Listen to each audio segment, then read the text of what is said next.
ফিলিস্তিনিদের পক্ষে যখন আমরা মিছিল করেছি, অনেক ইহুদি আমাদের সাথে মিছিলে দাঁড়িয়েছে, কারণ ওরাও জানে এই ভূখণ্ড ফিলিস্তিনিদের ভূখণ্ড। আওয়াজ করে বলো লালমনিরহাট ঠিক কিনা? তো তারা কি আমাদের শত্রু? না।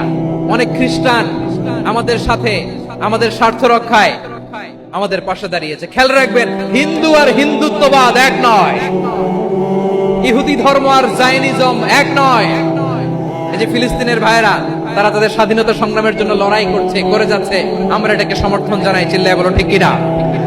কাশ্মীরের ভাইয়েরা স্বাধীনতার জন্য সংগ্রাম করছে, আমরা সেই সংগ্রামকে সমর্থন জানাই। যারাই আমাদের ইসলামকে নিশ্চিহ্ন করতে চায়, তাদের বিরুদ্ধে আমাদের সংগ্রাম। ওই সমস্ত দুর্বৃত্তদের সাথে আমাদের কোনো সম্পর্ক নাই। আমরা যদি ঐক্যবদ্ধ থাকতে পারি, ওই দুর্বৃত্তরা চান্স পাবে না। আবু তালেব নবীর চাচা, মুশরিক, মারা গিয়েছে মুশরিক অবস্থায়, কিন্তু আজীবন আমার নবীকে আগলে রেখেছে, আমার নবীকে সাপোর্ট করেছে, ভালোবেসেছে। আবু জাহেল মুশরিক, মারা গিয়েছে মুশরিক হিসেবে, আজীবন আমার নবীর বিরুদ্ধাচারণ করেছে।